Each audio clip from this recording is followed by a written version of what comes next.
niba Imana yaravuze ko umugabo n'umugore bomba ariko yabaremye, Satani yahagurukije ubutinganyi kugira ngo arimbure ko umugabo abana n'umugore. Ijambo rivuga kororoka, Satani ari hararirimburana n'imizi, kuko nta kintu cyiza nko kuba mu nzu y'Imana. Nta ngwara zizongera kubaho, ntabwo abantu bazongera kubaho bababaye, tuzabona umuryango w'ukuri. Umugabo umwe wo muri Kongo, umupasiteri, yagiye mu giterane muri Amerika. Nawe urabona uvuye Kongo hasa kwa kunda akisanga muri Amerika, ahita abwira bagenzi be ngo bana nguzi ko twageze mu ijuru tukaba tutabizi, ngo birashoboka ko ryajuru batubwiye ari iri. Hanyuma baragaruka, bageze muri Kongo, bagiye mu cyumba cy'amasengesho, umuhanuzi abwira pasiteri ngo ihane, wagereranyije ibitagereranywa. Umushumba Antoine Rutayisire yaranditse igitabo, aravuga ngo mu byo nshimira Imana nuko imbago zitari ikibazo kuri njye. Nakijwe mfite imyaka 10, ku myaka 13 bantangaho kimwe mu 10, bitaniye mu kiwacu njya kubana n'abamisiyoneri, n'ubu sindasubira mu rugo. Twebwe rero mu kimisiyoneri tureba isi uko Imana yireba, tudashizeho imbago z'ibihugu na aho iguhamagariye hose uritaba. Dufite insanganyamatsiko nkuru ivuga umuryango wa Gikristo mu isi ihindagurika, Abaroma 12 umurongo wa 2, umuryango wa Gikristo mu isi ihindagurika. Uyu munsi tugiye kuganira icyaha cyasenye umugambi w'Imana ku muryango cyangwa se mu muryango. Ntekereza ko mwize ibitari bike uko umuryango ukwiye kwifata mu isi ihindagurika. Sinzi niba twaba tubyita guhindagurika gusa, ahubwo banza birenze guhindagurika, biri ku muvuduko tutazi aho uzagarukira. Icyakora Yesu afite kontrole ya byose, nta nubwo dukwiye kugira ubwoba. Uyu munsi rero ndashaka kuvuga ku gice cya mbere cy'itangiriro, umurongo wa 26 kugeza 28. Mu kanya turaza kugera mu gice cya 3 kugira ngo turebe ukuntu icyaha cyasenye umugambi w'Imana ku muryango. Aya magambo ari mu itangiriro igice cya mbere umurongo wa 26 haravuga ngo Imana iravuga iti, tureme umuntu agira ishusho yacu ase natwe, batwara amafi yo mu nyanja n'inyoni n'ibisiga byo mu kirere n'amatungo n'isi yose n'igikururuka hasi cyose. Imana irema umuntu ngo agire ishusho yayo, afite ishusho y'Imana niko yamuremye, umugabo n'umugore niko yabaremye. Imana ibaha umugisha, Imana irababwira ati mwororoke, mugwire, mwuzure isi, mwimenyereze ibiyirimo, mutware amafi yo mu nyanja n'inyoni n'ibisiga byo mu kirere n'ibintu byose bifite ubugingo byigenza ku isi. Amen. Igisobanuro cy'umuryango ni ahantu hahurira papa na mama n'abana, ku bamaze kubabona, abakibategereje, Imana izabagirira neza namwe.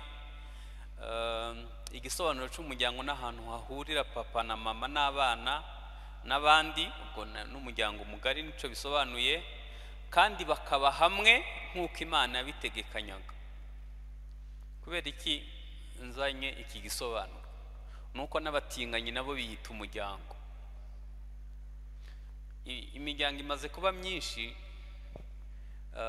ku buryo dushobora gutakaza igisobanuro cy'umuryango cy'ukuri. Igisobanuro cy'umuryango ni ahantu hahurira papa na mama n'abana, ku bamaze kubabona, hanyuma n'abandi bagize umuryango mugari, kandi bakaba hamwe nk'uko Imana yabitegekanyaga. Imana niyo yatangije umuryango muri Edeni nk'uko twasomye. Ikintu gikomeye kirimo hano ntifuza ko mutakaza ni uko igishushanyo mbonera yarakigumanye ntiyakiduhaye kugira ngo umenye icyo Imana igambirira ku muryango ni uko uhora imbere yayo. Ukwiye guhora uyikonsirita buri gihe kugira ngo uyibaze ngo harakurikiraho iki. Nagira ngo mbibutse ko nta muryango usa n'undi ku isi, buri muryango wose urihariye. Ntabwo naza kubigisha ngo mwubake nk'uko nubatse, hoya, nta nubwo twakubaka nk'uko wubatse, kuko nta muryango usa n'undi. Nk'uko umuntu wese ari ikinege ku Mana, ni nako buri muryango wose ari ikinege. Hano rero bisaba ngo uhore uyizi imbere buri munsi, buri gihe uyibaza ngo harakurikiraho iki, noneho nkora iki. Nitubyumva dutyo bizadusaba gusabana n'umuremyi w'umuryango. Ni nk'uko udashobora kuba umukristo mwiza udasabana na Kristo, ntabwo byavamo. Bisaba ngo uhore imbere yayo. Hanyuma ifatiro ingo zubakiyeho ni ebyiri. Zaburi 127 umurongo wa mbere haravuga ngo Uwiteka iyo atari we yubaka, abubaka bose baruhira. Iyi nzu twicayemo kubikomeye, ntekereza ko bakomeje fondasiyo cyane kugira ngo itazatugwaho. Niba wifuza urugo rukomeye, nge nakurangira ko kubakira ku Uwiteka ariho hantu hizewe uzubaka bigakomera. Hirya y'Uwiteka aho Bibiliya yisa ahandi, hariyo kuruha kutagira izina, hariyo kuruha kurenza uko tugutekereza. Rimwe na rimwe hari igihe tuvuga ngo urugo rwasenyutse, ariko washira mu ndorerwamo ya Bibiliya ugasanga urugo ntigwigeze rubaho habe n'umunsi umwe. Gusa barahuye, barakundana, baza mu rusengero babarambikaho ibiganza, ariko mu by'ukuri mu kuri kw'Imana urwo rugo ntigwigeze rubaho. Imana ntiyitiranya ibintu, izi ibyatangijwe nayo cyangwa se byatangiriye kuri yo, izi n'ibyatangiriye ahandi. Niyo mpamvu dukwiye kureba abashumba bacu, ntekereza ko babikora, ariko bakwiye kurushaho. Urubyiruko rwacu bakwiye kwicarana nabo igihe kirekire, kubera ko kimwe mu bisenya ni uko abantu bikubita mu rugo batarigishijwe, bataratojwe, nta kintu bafite cy'ubumana kizatuma bubaka urugo neza. Ingo zimerewe nabi ku buryo burenze ubwo twese tuzitekereza. Icyakora mu rusengero n'umuco wacu kumeze, abantu bamwe babanye nk'abadafite icyo bapfa, babanye nk'abaturanyi badafite icyo bapfa. Abandi nabo babanye kubw'inyungu, hari umutungo bagezeho, hari imitungo bafite n'abana, hanyuma ntibatana, isi yabaseka, kandi n'uwo mutungo nawo wagira ibibazo. Noneho abandi babanye kuko nta kundi, babanye nka Korea y'Epfo n'iya ruguru. Abake muri bo nibo babanye neza, ingo nke nizo zibanye neza. Imana yifuza ko mu muryango ariho umuntu abonera agaciro, urukundo, kubahwa, kwigirira icyizere, kubaho udafite ubwoba bw'ejo hazaza. Mu muryango ni umuntu atorezwa indangagaciro. Mu muryango niho umuntu amenyera uwo ari we, niho umuntu amenyera umuhamagaro we, niho umuntu amenyera impano ye. Ariko aho hantu hagomba kuva ibyo kubw'icyaha cinjiriye mu ngo bya Edeni, habaye isoko y'umubabaro urenze uko wabitekereza. Satani yinjira mu ngo bya Edeni, ntabwo tuzi icyanzu yinjiriyemo aho cyari kiri. Sinzi impamvu Adamu na Eva batakibonye mbere ngo bagifunge. Gusa icyo Bibiliya igaragaza habayemo uburangare bukabije. Igihe Imana yabashyira mu ngo bya Edeni, twumvishe ko bagomba kuyihingira. Icya kabiri, bakayirinda. Ikindi, bagomba kwita kuri buri jambo ryose Imana yavuganye nabo. Ikindi, bagomba kumenya agaciro k'icyo bafite, ubutware n'ubushobozi. Kuko Satani ari mu ijuru yari afite ubutware, abwambugwa no kwigomeka.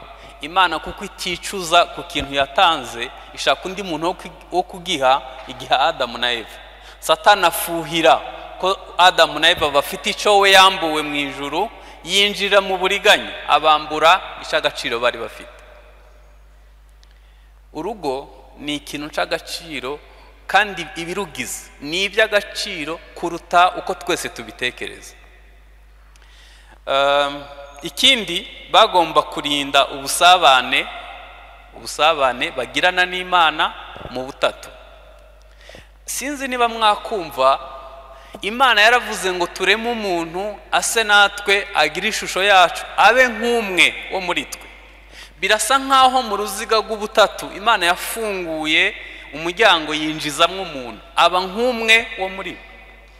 Ubwo ni ubuntu burenze, ntabwo byakwigwa mu mitwe yacu, ndabizi ko bitakwigwamo, tuzabimenya nitugerayo, ariko ni ubuntu burenze. Ni ubuntu buzaba busa nk'igihe tuzinjira mu bwami bw'Imana. Umunsi umwe tuzaba, umunsi impanda yavuze Imana igacura itorero, umunsi tuzagera mu ijuru, tuzaririmba indirimbo ya Mose n'Umwana w'Intama. Tuzamenya agaciro ko kuba twagiriwe ubuntu bwo gutoranya. Ibyo dutegurirwa ntimubigeranye n'imibabaro y'inaha, ntimugeranye n'amazu mubamo n'ibiryo n'imyenda nta hantu bihuriye. Umugabo umwe wo muri Kongo, umupasiteri, yagiye mu giterane muri Amerika. Nawe urabona uvuye Kongo hasa kwa kundi akisanga muri Amerika, ahita abwira bagenzi be ngo bana ngo uzi ko twageze mu ijuru tukaba tutabizi, ngo birashoboka ko rya juru batubwiye ari iri. Hanyuma baragaruka, bageze muri Kongo, bagiye mu cyumba cy'amasengesho, umuhanuzi abwira pasiteri ngo ihane, wagereranyije ibitagereranywa. Biriya wabonye sinagakungugu ko mu ijuru, ibiriyo ni iby'ijisho ritigeze kubona, ni iby'ugutwi kutigeze kumva, ni iby'Imana yateguriye abayikunda. Kuba Imana yarinjije Adamu na Eva mu ruziga rw'ubutatu birasa n'igihe tuzisanga mu bwami bw'Imana. Ni ubuntu burenze uko twese dushobora kubitekereza. Hanyuma si ibyo gusa batakaje, bagomba gukomeza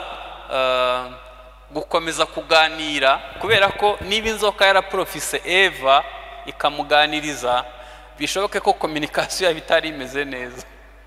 Nagira ngo mbibutse ko ibintu byose communication itagenze neza, abasirikare bararasana ari ab'igihugu kimwe, umuryango urasenyuka, ntimwacunga umutungo mutakominitse, ntabwo mwarera abana mutakominitse, ibintu byose bigize umuryango ntibishoboka communication itameze neza.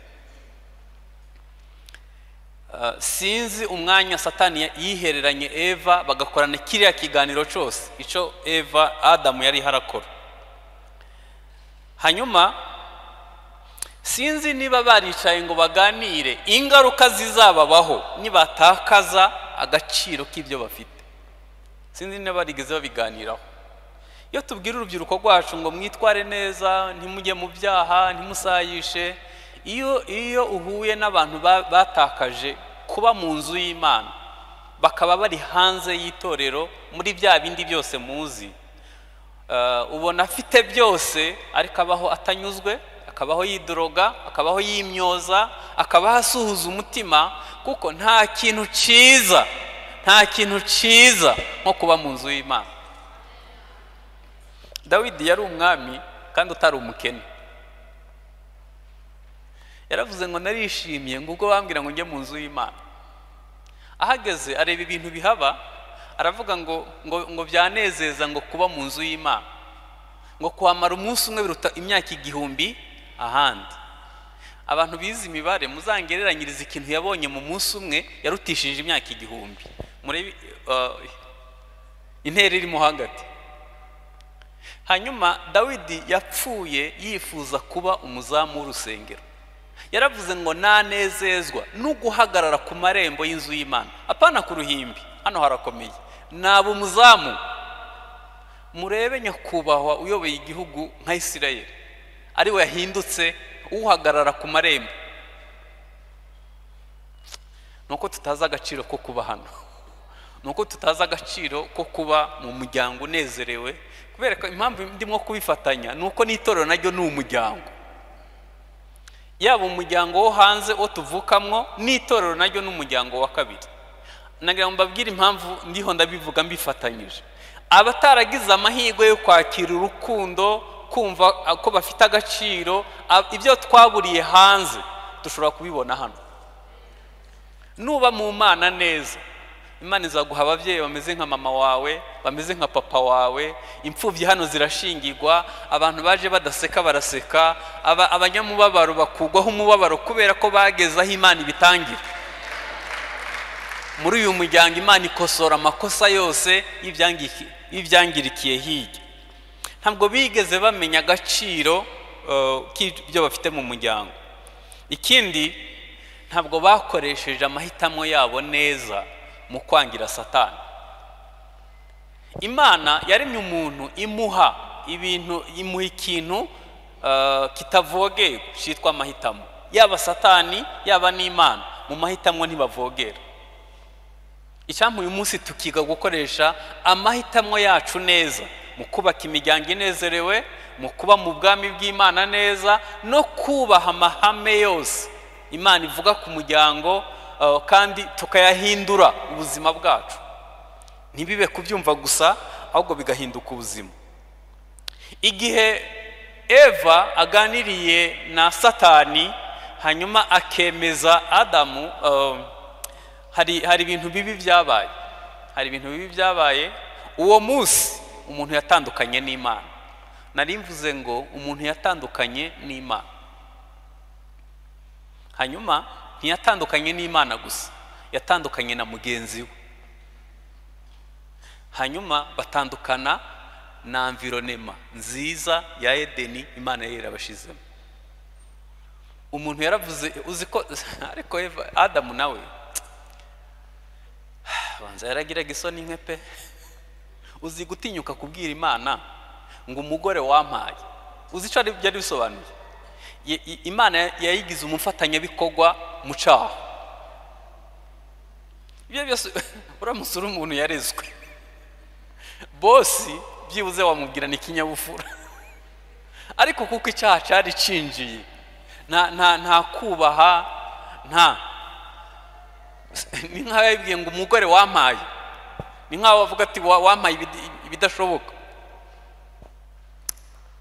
Banza uwo munsi Imana yarumiwe, kuko yumvisha ibintu itari yiteguye kumva. Umuntu atandukana na mugenzi we, atandukana, ibidukikije nabyo bigira ibibazo. Mu Baroma haravuga ngo n'ibyaremwe ngo nabyo biraniha bitegereje gucungurwa kw'abana b'Imana. Mu bihano inyamaswa zabonye ntabwo zongeye kuvuga, kuko inzoka yari yavuganye na Eva. Ibibiza n'ibindi bintu byose ntabwo byari kubaho, nuko byazanwe n'icyaha. Muzabireba ejo bundi mu ngoma y'imyaka 1000. Mu kidatugwa hazamera nka basaneti. Ntabwo abantu bazongera gukenyuka. Mu ngoma y'imyaka 1000 niho hazagaragaza neza uko Imana yatekereza ko isi igomba kuba imeze mu ngobyi ya Edeni. Azaca intambara zishire. Nta ndwara zizongera kubaho. Ntabwo abantu bazongera kubaho bababaye. Tuzabona umuryango w'ukuri. Hanyuma nagira ngo mbabwire ko Satani atarekeye aho. Nahoze ntekereza ibintu byiza biheruka mu gice cya mbere n'icya kabiri cy'itangiriro. Kuva mu gice cya gatatu ibibi byaratangiye. Umushumba Antoine Rutayisire yaranditse igitabo aravuga ngo kuva mu gice cya gatatu cy'itangiriro kugeza mu bice 20 by'ibyahishuwe ngo byose ni filime y'intambara. Ngo no kuvuga ngo kuva mu gice cya gatatu intambara ari itangiye. Nahoze ntekereza ibintu Satani ari harakora mu isi, muri yasi hindagurika mwahisemwo gufata insanganyamatsiko. Satani ari haragerageza kurimbura ibintu byose biri mu gice cya mbere n'icya kabiri. Niba Imana yaravuze ko umugabo n'umugore bomba ariko yabaremye, Satani yahagurukije ubutinganyi kugira ngo arimbure ko umugabo abana n'umugore. Ijambo rivuga kororoka, Satani ari hararimburana n'imizi kugeza ubwo hari ibihugu bishiraho n'umubare w'abantu abana bagomba kuvuka. Bafati nurenze umwe wa kabiri uzamenya aho umujyana. Turashimira leta y'u Rwanda bo baravuze ati umuntu wese abyara bashobora kurera. Niba Imana iguhaye umugisha ukaba wabyara 5 ukaba wabasha kubarera, komeza ubyare. Ayo n'amahirwe dufite dukwiye gushimira Imana kuko ahandi siko bimeze. Mu bikomera amashini byiza kuba dufite abadepite n'abasenateri batora amategeko mazima atuma ubwami bw'Imana butabangamirwa. Ni mu byongera amashi.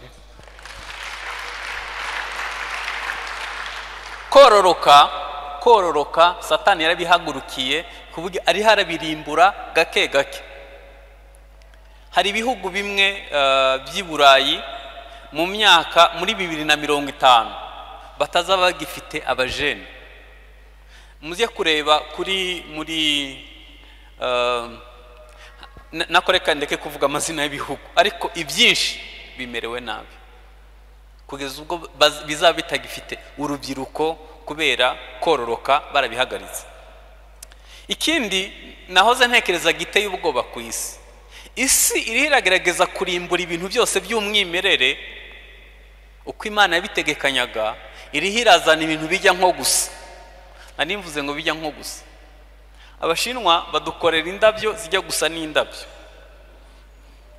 badukorera ibiti bijya gusa nk'ibiti, bitaguha akayaga, nta kindi byakumarira, bitagira ubuzima. Iyo mu Butaliyani bakoze urukweto rw'uruhu, Abashinwa barupirata inshuro 5, kandi pirati bari nziza kuruta rwavuye mu Butaliyani. Noneho ikibabaje n'ibyo tujya. Kimwe mu bintu biri kuzamura amakanseri mu bihugu bitubura ku kigero kiri hejuru harimo umubare w'ibyo barya. Iyo ugiye muri supermarket ukajya guhaha, usanga ibiryo bitari mwiyo miti ku kigero kiri hejuru biba bihenze ku buryo umuturage atapfa kubishobora. Kubera iki? Isi iragerageza kurimbura umwimerere.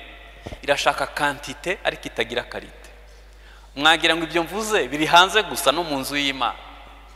Tugwije quantité ariko qualité y'umukristo. Tugwije ingo nyinshi zishingirwa ariko uburyohe bw'umuryango buriho burarimbuka. Imana ntiyita kuri quantité, yita kuri qualité. Niyo mpamvu yaduhamagaye muri iki giterane ngo itwibutse amahame y'ubwami bw'Imana mu kubaka umuryango. Mu muryango na ahantu hakwiye kwitonderwa.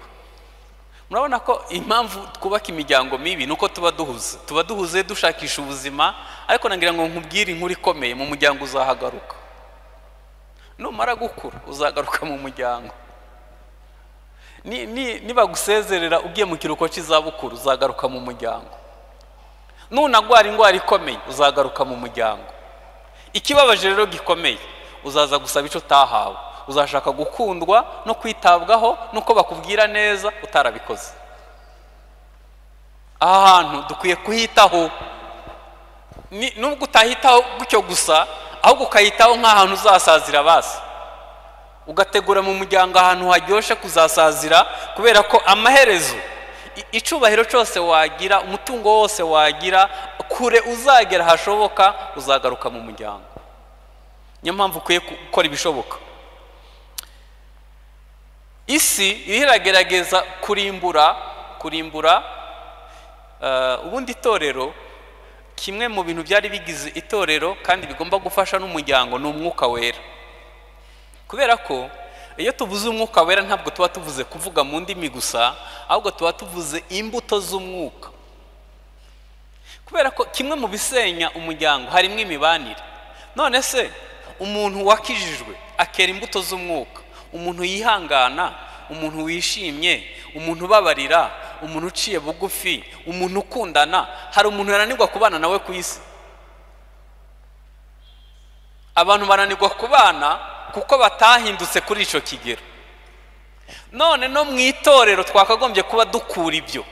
Hasigaye hari ibindi bijya gusa n'umwuka, bijya nko gusa. Barabipirase. Nigeze kusoma inkuru y'umuntu umwe bafashe ngo yambaye akuma k'amashanyarazi kugira ngo nakore ku bantu bagwe hasi, ababwire ko buzuye umwuka. Nabonye aho umuntu ahagarara hano akazunguza ikoti, abantu bakagwa bagaramye bakumva buzuye umwuka. Okay, hano kuko harimo abateolojiya benshi sinshaka kubizana nk'impaka, niba ari kubyizera basubyigumanire, ariko ngewe nabonye aho umuntu yuzura umwuka wera, kandi ntibibe kuwuzura gusa, ahubwo ukamuhindura akagira n'imbuto zawo, ukabona kubana nawe ntibisaba kwihangana. Niba umwuka uvuga ko wuzuye udatuma ubana neza n'umugabo wawe n'umugore wawe mu rusengero, ukagora abandi, ubundi ariko mbabazi, hano ntidusangiye isambu, ntiduturanye, ubundi twagombye kuba dupfiki. Muzi ukuntu Yakobo yaravuze ngo ibyo dupfa nibigwanira mu ngingo zacu, ni ibintu twanze guhindukaho. Kandi nubona umuntu mundi hano tuwamara amasaha make nk'abiri ku cyumweru, niba unanirwa kubana n'abandi amasaha 2 gusa, ubu abantu mubana ntibagowe.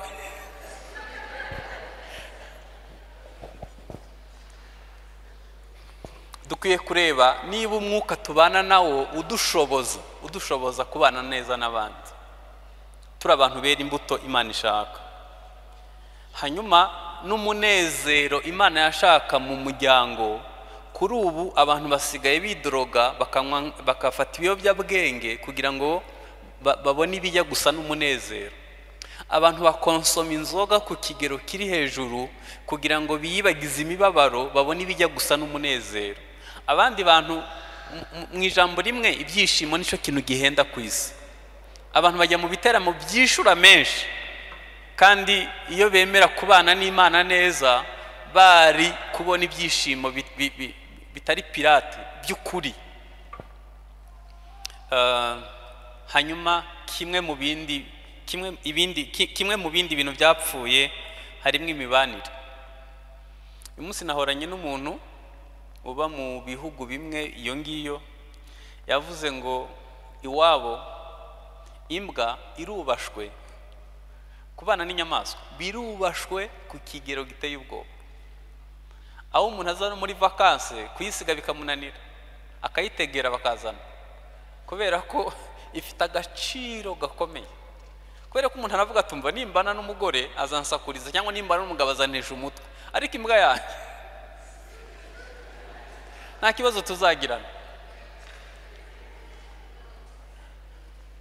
Ni byiza ko abantu babana nyakubana, bimeze nk'amavuta yasuswe ku mutwe wa Aroni, bimeze nk'ikime cyo kuri Hermoni, aho Uwiteka yategekeye umugisha aribwo bugingo burahiteka. Umuririmbyi yaririmbye ngo ni byiza kureba ab'Imana bateranye bakundanye, umwuka wera bazengurutse, gusenga n'indirimbo byabo ngo birazamuka bikagera ku Mana Data. Reka mbabwize ukuri, nta biryo biryoha nk'ibyo mu muryango, nta kiganiro kiryoha nk'icyo mu muryango, nta hantu umuntu akwiye gukumbura gutaramira nko mu muryango, nta hantu hakwiye kuba umunezero uruta uwo mu muryango. None Satani agenda tuvangira. Muri Yohana 10:10 haravuga ngo umujura ntazanywa n'ikindi kiretse kwiba, kwica no kurimbura, ariko ngeweho nazanywe no kugira ngo zibone ubugingo, kandi ngo zibone bwinshi.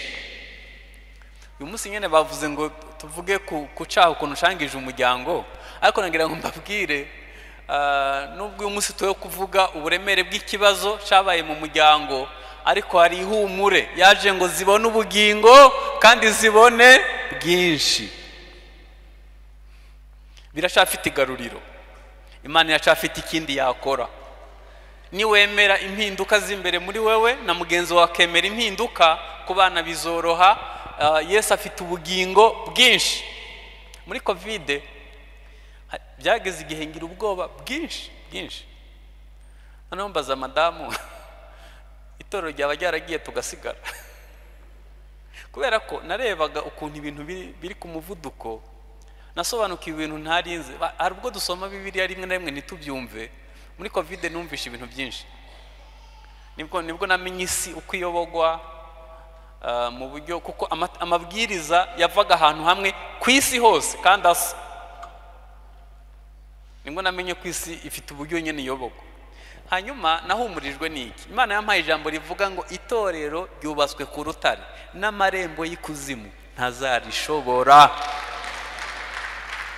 Haza farmaso, haza Illuminati, haza ubutinganyi, ibintu byose bishaka bihagurukire rimwe, nubwo amarembo y'ikuzimu yahaguruka ntazarishobora.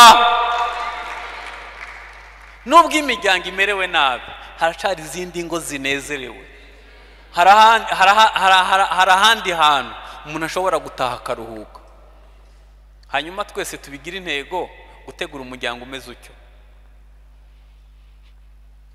Hanyuma nagira mbabwire ko ikosa Adamu na Eva bakoze ryo kurangara, Satani akabinjirana, na n'ubu nekereza ko rigikogwa. Ibiri kutwinjirana byose birategwa n'ikintu kimwe, uburangare. Yesu yavuze ku muntu yahinze umurima, ntibuka gushiraho uburinzi, arataha araryama, haza undi mwanzi amubibira urukungu. Nahoze nsoma ku rubuga rwa UN rw'amakuru, baravuga ngo umuntu umwe ku bantu 9 afite ikibazo cy'imirire mibi. Ubwo no kuvuga ngo miliyoni 828 zose zifite ikibazo cy'imirire mibi. Hanyuma impfu 45% z'abana ziterwa n'ikibazo cy'imirire mibi. Kw'Imana yaduhaye ibihagije, tunanirwa gusaranganya gute? Ubutunzi bw'isi bufitwe n'abantu 65 mu maboko. Muri 2050 bashobora kuzaba bari munsi y'10. Ibyo byose byazamwe n'icyaha. Ubundi mu muryango barasaranganya, barakundana, basangira byose. Ariko iyo icyaha caje, umutungo ushobora kuba uw'umugore gusa cyangwa ukaba uw'umugabo gusa. Abana bakabizahariramo. Ubundi umutungo Imana itanga ishobora kuwunyuza ku mugabo cyangwa se ku mugore, umugore akaba ari we yinjiza menshi cyangwa umugabo. Hanyuma kuba ari we Imana yabinyujijeho kugeraho nta kibazo kihari. Ariko iyo bikuzamuriye inaninge, bikazamura ubwibone, bikazamira kwikunda, ibyo bintu dukwiye kubizana ku musaraba, kuko si ko Imana ibishaka. Muri raporo ya UN yasohotse muri 2023, ubwo bavuga ibyabaye muri 2022, baravuze ngo abantu bari hagati ya miliyoni 691 na miliyoni 783 bose bahuye n'ikibazo c'inzara ku isi. Abo bantu bangana gutyo barashonje. Hanyuma ingo ziri gusenyuka ku buryo Amerika igeze kuri 45 ya population, 45% n'aba divorce. Sweden igeze kuri 50%. Hanyuma Ukraine igeze kuri 75%. Portugal igeze kuri 95% ya divorce. Twebwe hano zimwe zitandukanira mu byumba, izindi zigatandukana mukabana nyene nkakorera epfo ni ya ruguru, kandi mugakomeza mugakorera Imana mu rusengero. Birashoboka ko wenda data zimwe zitajya hanze, ntabwo tubivuga. Ariko ukuri umutima ntujya ruswa. Umuryango wawe uzi uko wubatse. Imana ishimwe ko i Remera bateguye igiterane cy'umuryango, ahari ntihabura urugo rumwe Imana iramira. Bimwe mu bintu nkora harimo counseling, babwiza ukuri. Hari igihe wakira nk'abantu nka babiri ukibaza ibi ndimwo kumva ni filime ya Kinywe cyangwa biri mu isi. Uzi kugira ngo umuntu yize, azi ubwenge, umuntu amwumvishe ko ari igicucu ntaco azi ntaco ashoboye abereyeho kujya gusa, akazagira ubwo agenda yivugisha mu muhanda, akagira ubwo afata imiti y'indera kubera ikibazo yatewe n'umuntu babana mu rugo. Uzi kubana n'umuntu akakumvisha ukuntu uri mubi ntaco umaze kugeza ubwo ufata umwanzuro wo kwiyahura. Beneda, icampa buri wese akabigira intego kubaka umuryango mwiza. Nkunda umuryango, nzi umuryango mubi ico bivuze. Niyahuye ku myaka 10 kubera umuryango mubi navutsemo. Mfite inkovu hano nini, iyo nyirebye mitamenye umuryango mubi ico bivuze. Mama yapfuyishwe n'umubabaro, yagize stroke kubera umubabaro mwinshi. Nzi umuryango mubi ico bivuze. Yesu yaravuze ngo ibigusha nyene birahari ariko ubizana. Reka nkubwize ukuri, uriya mugore wawe ikintu c'agaciro yari afite imbere n'inyuma bwari ubuzima bwe, yarabuteruye abushira mu maboko yawe. Kubufata ukabufunyanga ukabujugunya muri puberi, Imana izabikubaza. Umugabo wawe ikintu c'agaciro yari afite n'ubuzima bwe yateruye abugushira mu maboko. Kubukoresha nabi ni ikosa rikomeye. Tukwiye kugerageza kubaka umuryango unezerewe. Miliyoni 31 buri mwaka ku isi zifatwa ku ngufu. Miliyoni 150 z'abana baba mu muhanda. Miliyoni 625 ni imfubyi. Miliyoni 250 by'abana bakoreshwa imirimo y'agahato.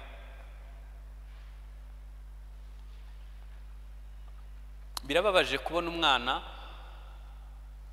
atabigizemo uruhare, umubyara ukamujugunya. Ntuzamwiteho uri se, ntuzamwiteho uri mama.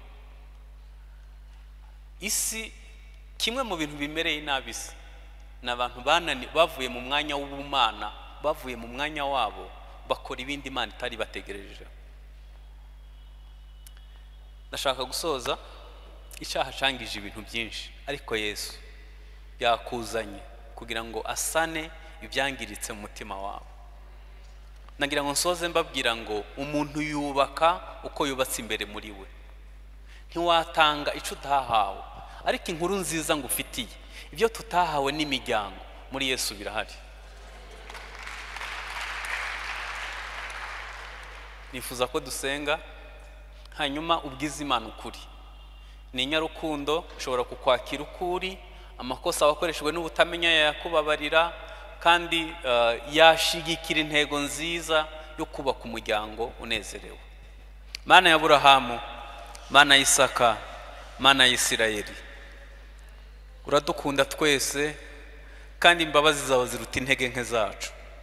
Turagushimiye ko waduhamagaye kugira ngo utwibutse ko nubwo mu ngobyi ya Edeni hinjiye Satani akangiza ibiruta ibimvuze, uhari kugira ngo utange ubugingo kandi ubutanga ari bwinshi. Ndagushimiye ko wahamagaye aba bagabo n'aba bagore n'aba basore n'aba bakobwa kugira ngo uduhe ubugingo bwinshi. Icyampa ubugingo buvuye hano bukazana impinduka muri iki gihugu. Ubugingo buri muri iyi miryango bukazana impinduka mu yindi miryango, bigatuma turera abana mu buryo wishimira utareba ngo wicuze.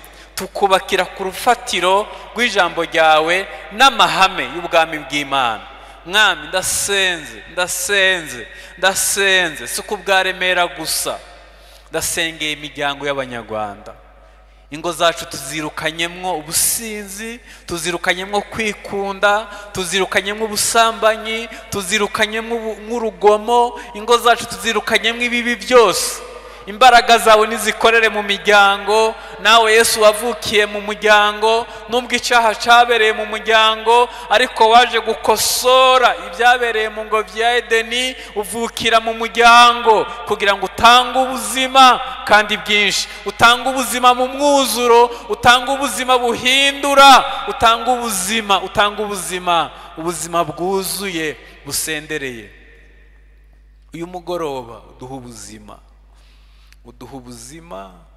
uduha urugo umuntu adatahamo yimyoza, uduha urugo umuntu adatahamo asuhuza umutima, uduha urugo umuntu atahamo akumbuye gutaha yumva ari ahantu ho kuruhukira. Ndasengeye generasiyo izakurikira, Mwami, bazaba urubyaro rwubaha Imana, bazaba urubyaro Mwami cyatumye uha umuryango Aburahamu kwari kugira ngo yigishe abazamukomokaho kukubaha. Dushoboze kubitekereza nk'uko ubishaka mu izina rya Yesu, amen.